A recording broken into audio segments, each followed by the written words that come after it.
Do you remember the good old demo discs? Ah, I remember them so well. It's such a fond memory in my head, as my grandma used to buy me a PC mag or the PlayStation magazine that used to contain one of the demo discs. I could play those demo discs for weeks on end, just replaying the same demos over and over and over, almost never finishing any of the demos because I sucked at gaming back then. But oh boy, has it stuck with me throughout the years as one of my most fondest memories gaming as a little kid. And with that, super welcome to this brand new video series where I dig out the most brutal and best video game demos out there and of course show them to you. Expect to see everything from Souls-likes to side-scrollers, boomer shooters and everything in between. There is no limitations on what can be shown in this video series. The only thing that the game has to be is brutal in some sense, and that means combat. No cuddlies in here, okay? We can cuddle with each other instead. We don't have to cuddle in the video games. So with that, let me dig out the demo disc right here and let's see what it's got for us today. Let's go.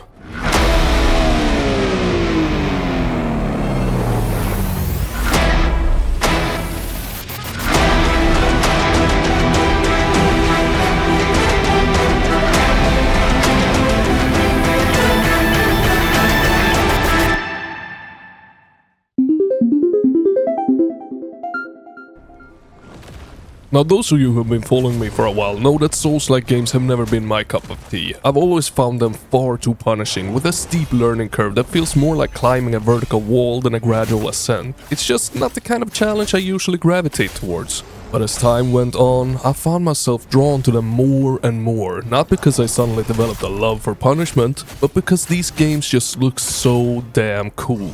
And one of the games responsible for finally changing my perspective is Tyrant's Realm, which was recently released. It's apparently one of the easier Souls-likes out there with a roguelike twist. Still, it hooked me.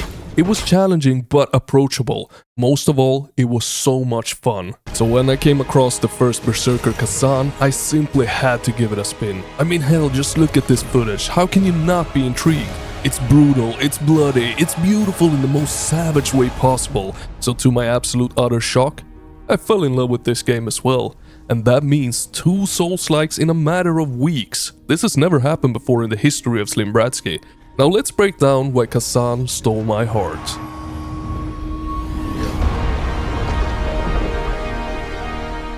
Let's start with the visuals. There's so much blood in this game that is literally dripping off your character throughout the intro. At first, I wasn't sure how the brutality would translate given the game's cel-shaded art style. I mean, a cartoonish aesthetic paired with over-the-top gore? It sounded like a risky mix in my head. But, as you can clearly see in the footage, it works perfectly. It's like licorice and salt, an odd combo that somehow just makes sense. Yes, I am a Swedish guy who loves licorice and salt. Don't kill me, okay? A body, and last, a body. And it's not just the dripping blood, the environments are stunning too. Each biome feels distinct and well crafted, adding a variety to the experience with its visual differences and smaller but important elements of lootable secrets that, if explored, can actually help you in combat. Thanks to a fire grenade laying inside of a pot that you destroyed because you dared to venture into that small cave that was off the main path. And that's just one of the examples that can reward you. But that said, there is minimal amount of platforming in the levels. There's literally no jumping in the game. That doesn't mean that you can't fall, but most of the time it's straightforward. But I didn't mind it due to the levels being so well crafted, and the world building, it really helps to draw you in and keep you immersed as you progress. The jumping, it barely even crossed my mind.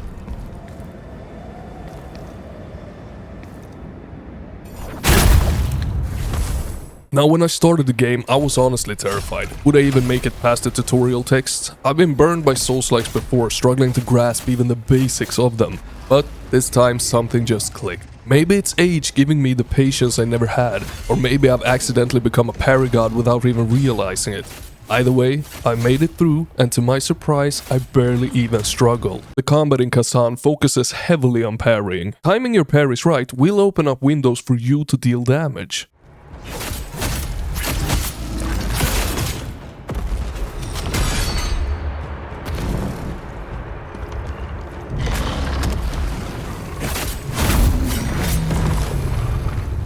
And while dodging is an option, parrying takes center stage here, at least in the demo. Against regular enemies, parry and attack is usually enough, but for tougher foes, bosses especially, you will need to incorporate dodging to conserve stamina and avoid taking heavy damage. But parrying is still front and center if you want to take down the tougher enemies. It's a delicate dance, and somehow I found myself loving every step of it. The balance of it all simply makes it feel so rewarding. I mean, regular enemies when done right can be taken down without much hustle at all, making you feel like a slaughter machine. While mini-bosses and regular bosses, they test your skills to the absolute max, but never feel unfair. I know that this sounds like all good Souls-like games out there, but do keep in mind that this is coming from a Souls-like noob who has had a hard time getting into Souls-like games.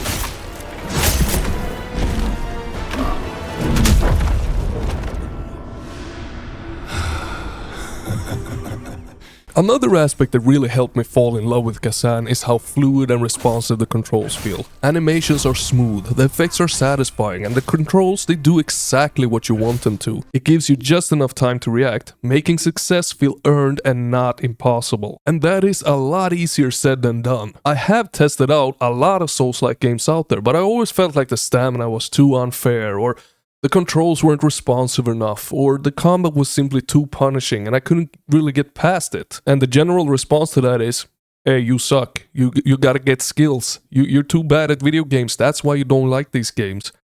But that said, I don't want you to mistake this game for easy, because it's not. After the first segment, the difficulty kinda ramps up fast. Bosses and higher tier enemies will challenge you, and dying is inevitable. Still, I never felt like giving up. Each attempt felt like progress, not punishment. And that's a rare balance to strike in a Souls-like, in my own opinion. What was frustrating, however, is the checkpoint system. Personally, I would have preferred them to be closer to the actual bosses. Dying makes me want to retry the boss, not being punished by having to slaughter the cannon fodder enemies that stand in the way for the 30th time. But that said, it was kinda easy getting back to the boss once you had traversed that area once before, but the punishing feeling comes in when having to redo it for the 30th time.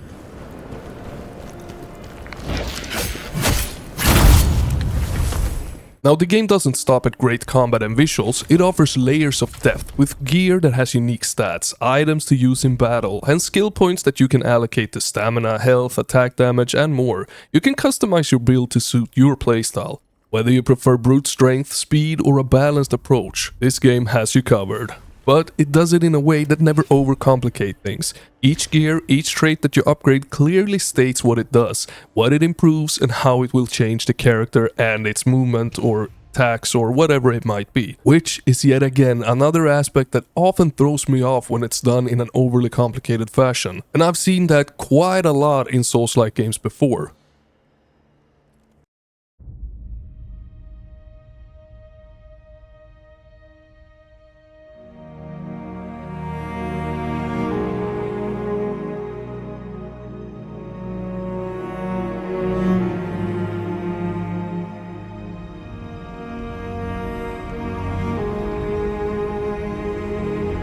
Now the story adds another layer too. You play as Kazan, a great general of the Pellos Empire who overcame death itself. He's on a mission to uncover the events that led to his downfall and seek vengeance on his enemies. Admittedly, I didn't pay as much attention to the story as I might should have. I was simply too mesmerized by the beautiful visuals of this game and that I was actually making progress in a Souls-like game. So from one Souls-like noob to maybe another Souls-like noob, I can't recommend this demo enough. It's freaking brilliant. It's a roller coaster of emotions, frustration, triumph and awe that sticks with you long after you put the controller down. The fluid combat, stunning visuals and rewarding progressions make Kazan an absolute must-play, even if you're as new to this genre as I am.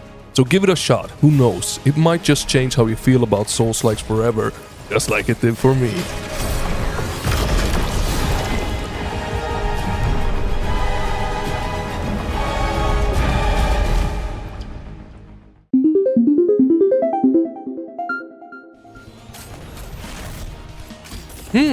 So another game with challenging bosses, huh? But this time in a more familiar perspective when it comes to the channel.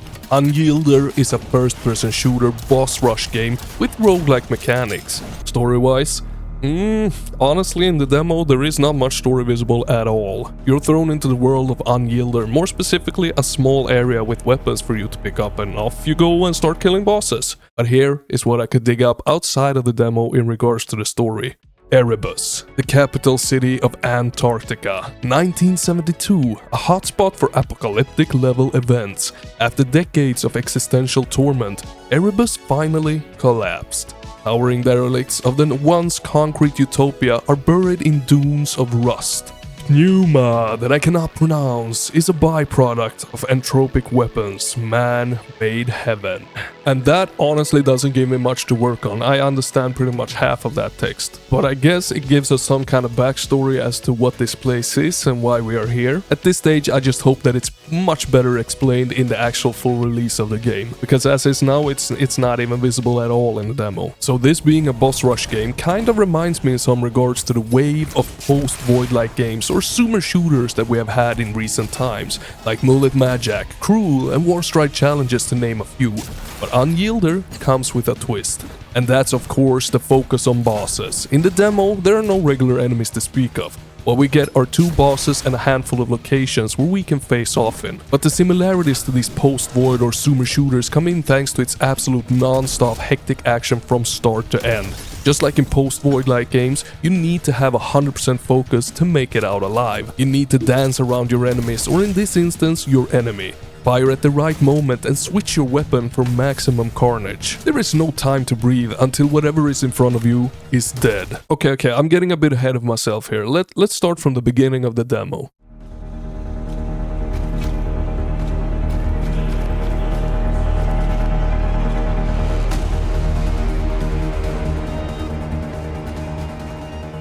So we boot up the game, get some tutorial text, and then it's time to pick up the weapons. We can pick them all up, put them in our inventory, but we can only equip 3 of them at one time. You're free to change them whenever you like, as long as they are in your inventory. Now the weapons that we are offered in the demo are 2 pistols, a rocket launcher, sniper without a scope, a shotgun, and a beam shooting thingy thing. The problem here is that they all look so fucking awesome, especially their movement sway and reload animations. Simply chef's freaking kiss.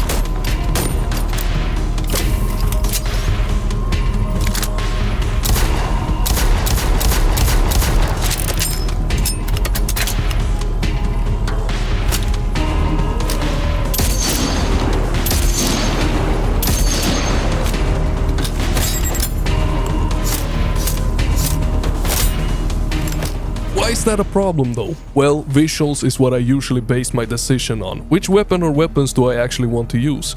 I mean, I'm a simple man, so I pick either the best looking one or the shotgun. But since they all look so freakishly cool, I had to do a ole dole doff, which means let chance pick for me. So right after we picked up all the weapons, the first roguelike mechanic is introduced, which are your very standard choose between 1 out of 2 or 3 upgrades. And once that's done, off to fight some bosses we go.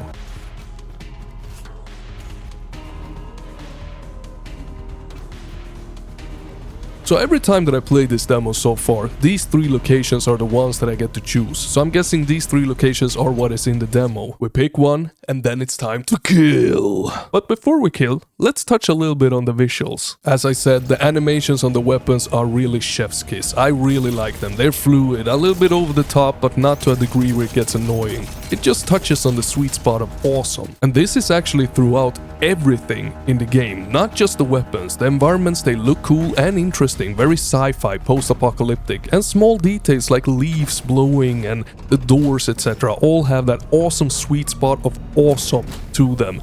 Thanks to their animation and small little details that fits perfectly in and makes the quality feel coherent throughout all aspects of the game. But there is one small thing that bothers me, and that is the blur of the game. The game, for reasons that goes beyond my knowledge, has this maybe anti-aliasing filter over it, making distant objects look blurry, as well as fast-moving things like the spinning ammo box. In all honesty, it just looks freaking awful, and I don't know what it is causing it, but I hope it is fixable. Now let's do some killing!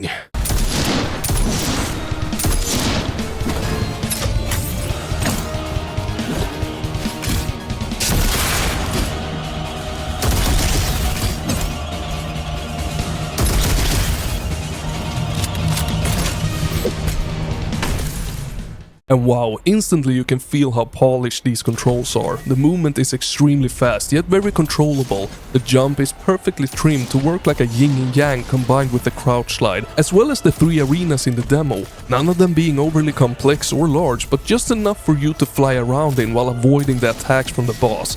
It feels great, but takes a little bit of getting used to. Once you get the hang of it though, you will fly around like I'm doing in the footage here, and you will do it with ease. Don't be afraid to do a little bit of training before you jump into the bosses though. You know, synergize your jump, crouch slide and strafing in the small starting area. It is a very small area, but it will help you out in the end, trust me. Now the bosses, they are actually pretty awesome in my opinion. Each boss is distinctly different from one another. Everything from moving very fast to having a shield, standing still and firing rockets. They all have different attacks, sizes and abilities requiring you to utilize the game's movement to avoid and actually deal damage in the best possible way. What I'm saying here is that each boss requires you to switch up the gameplay style and tactics just enough to survive, but not in a way where it feels like you have to learn a brand new game each time a new boss arrives. Which, in the end, makes it challenging the first time you face off versus a boss, but fair in the sense that it does not require too much from you to learn its patterns, until the boss reaches the second out of 3 stages that each boss has, making it yet again change its attack patterns, abilities and so on. But there are means to survive all of this, even on the first try, where you see you can stagger the bosses. In all honesty, I'm not 100% sure on how to actually do that, but I just managed to do it at times. I'm guessing I'm hitting them with a critical attack right as they are firing, creating almost like a parry and a stagger, and I don't know how to trigger it, but sometimes they do get staggered, and when that happens, you can move up to them and melee the crap out of them, making them drop both ammo and shield in plenty. More than enough to get back on track if you're close to dying or running out of ammo.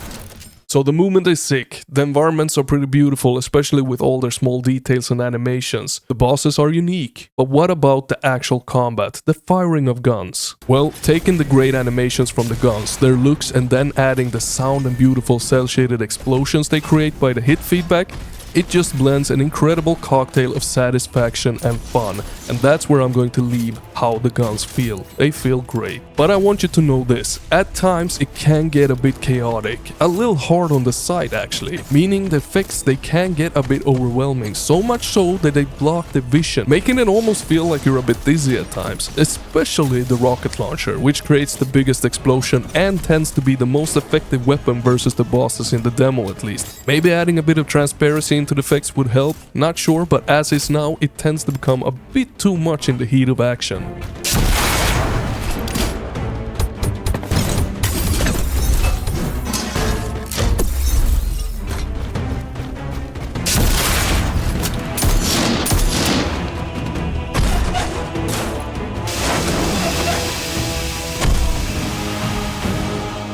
All in all, an extremely cool boss rush game that in some areas feel extremely polished, but in other areas feel like it need even more polish than it currently has. In the end, however, this demo has made me very excited for the full game. I'm very curious to discover more locations, more weapons, and more bosses.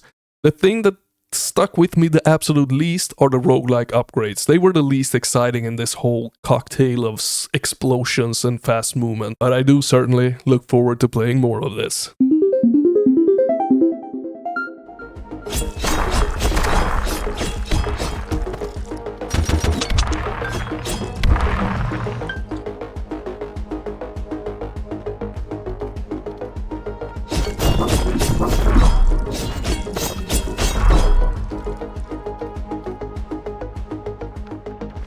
Did someone say they wanted more excessive video game blood and gore?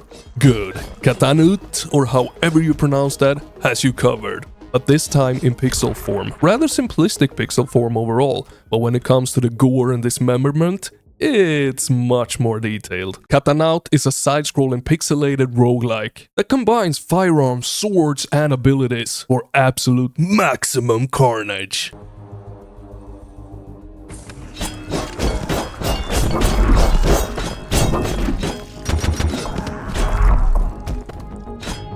Katanaut, oh my god, I hate saying that, is set aboard a massive space station falling into cosmic chaos, with the station slowly spiraling out of control and its once human inhabitants twisted into terrors. We get to play as the unlucky one tasked with uncovering what the hell is going on. Assuming we're able to survive the station's violent halls, that is. It's actually a premise that I love. It's simple, it has been done a million times before, but one that is extremely hard to get tired of. Uncovering a mystery on a mysterious gigantic spaceship floating in space, which is in itself just a big mystery. This kinda gets me thinking. I think I like the unknown. Okay, now the story does not take center stage in this game. In the demo, we're introduced to the game with some dialogue that doesn't really uncover anything more than just get you started. And that's about it. Or at least that's about it as far as I have managed to get in the demo. Remember, this is a roguelike after all. But the fact of the matter is that even though I think that the premise of the story is interesting, I don't want it to take center stage in a game like this. First of all, I want to become better and stronger at the game. Then I want to explore and find upgrades and currencies. And then I want the story. And honestly, I think that's exactly how the full game is set up. Each run or death will have us restart from the hub. In there we can see what upgrades we have unlocked, do a little bit of exploring and just catch your breath from the intense clicking. And once we have the energy to go back out into the spaceship, we always start in the living quarters. And that set path is always the same. However, each area changes from each run, so the living quarters might look the same, but the paths, the jumps, the secrets, the enemies, they might not be the same. And for being a simple side-scroller with pretty basic side-scroller movement like wall jump, double jump and downwards jump, I think the procedural generation of the level layouts is a good thing. It also brings a lot of excitement into the mix, as one run might hold a boss filled with secrets, upgrades and unlocks very early on, while the other run you can't seem to find anything. And I say that of course knowing that sometimes when you don't find anything it can become frustrating, but as far as I have played it feels well balanced. It manages to feel both rewarding and that you have to fight really hard to actually progress in the game. Both of them are complementing each other perfectly here. Now the level layouts, they are as simple as the controls. I'm talking about the platforming, the interactable buttons, etc, etc. They don't do anything new, and if you played a side-scroller before, it will feel very familiar very quick. But what it really does well is change the environments in each of the areas. So the living quarters, they look and feel in a certain way, with a specific atmosphere over it, while another area looks and feels completely different. There could definitely have been more environmental storytelling here, but as far as I could see, there was little to none, which is truly a missed opportunity in my book. But hey, at least it looks cool. It's fun seeing all the different environments and getting a touch of their different atmospheres. Now gameplay wise, the goal is simply to get as far as you can, and in each run you get upgrades that last until death. You also get the option to find currency for you to buy permanent upgrades in the hub, maybe even find a new pistol, a new shotgun or hell a rifle. All of these things have been seen in roguelikes before, but to put it simply, this is one of those games that does go that extra mile with more than just simple upgrades. They range from syringes that increases attack damage to other weird crazy things like implants, perks, skills and so on. I won't go through all the upgrades, nor will I talk about them in deep detail. But for anyone who is relatively new to roguelikes, the goal is simply to make your character stronger with upgrades. Whether it be permanent upgrades that might increase your health or attack damage, or run specific upgrades that you lose after you die, which could maybe change a weapon or make a specific ability way stronger, something like that. Now the thing is that some games do that upgrade mechanic very simple. They have one permanent system and they have one run system that you can only acquire once you're alive and that you lose when you die. The thing is that this game has all of that, but it goes deep with it. There are a ton of different upgrades that you can unlock, both permanent and run specific, and you can replace your abilities and your weapons. Now combat wise, this game is pretty darn fun. We got a ton of different enemy variations with differing attacks, as well as a ton of mini and big bosses. Not all present in the demo, but enough to give you a tease of what's to come and show you how the game scales its difficulty. And to kill these things, we can equip 2 skills at any given time. Once you find them, that is, and they can be replaced during a run, but maximum 2 can be active at one time. And then we also have a slot for a gun, which starts you off with a standard pistol, but can be replaced with a pulse gun, a shotgun, etc. And then of course the trusty katana. Now, combining all of this with the movement like the dodge and jump and double jump, you can pull off some really satisfying and neat attacks that will literally make the blood splats go bananas in this game. And of course, the further in you get into the game, the more challenging it becomes. Not with more enemies, but with tougher enemies that boast stronger attacks and more health, often with some unique attacks or moves that you haven't seen before. But the mini bosses and the regular bosses is where your skills will truly be tested. This is where almost Souls-like combat comes into play. It's essential to dodge, jump and combine everything that you got to actually survive and take the boss down, which when nailing it feels amazing. But there is one major problem with it. The feedback from an enemy taking damage is almost non-existent. There is very minimal amount of visual feedback to even speak of, apart from very small damage numbers, which doesn't really help when you have enemies stacked. You can't see which enemy you dealt damage to, the audio feedback isn't there either. I mean, a regular slash in the air should sound one way, then when you're hitting flesh, it should sound another way. This unfortunately makes it feel much worse than it has to. Slicing an enemy feels exactly like slicing in the air until you hit them with the finishing blow. Then it's clear as day. You get a meaty sound with blood splats effects and animation that tears the enemies into half, but that is only for the finishing strike. So adding in some hit feedback would be very much preferred here and really elevate the combat experience and most of all the satisfaction by a lot. Overall, a really cool side-scroller roguelike that goes really deep with both its combat and its upgrades. And of course some very gorgeous pixel art with lots and lots of gore. Oh, mamma mia. But the enemy feedback definitely needs a lot more of everything, not just the finishing blow, but the actual hit feedback. Now, I just want to thank you a million times for watching all the way to the end. Broski, you're freaking amazing. If you're brand new to the channel, remember to hit that like and subscribe if you like what you saw and you want more of it, because there's gonna be a ton more of things like this. And if you're not new, what the hell, why haven't you pressed the like button yet? You should do that before even watching the video, come on now. And if you want to keep talking about obscure hidden games, indie games, make new friends, have a good time, join the Discord link down in the description. It's a fantastic place, trust me. Most of all, remember that Papa Slim loves ya. Over and out.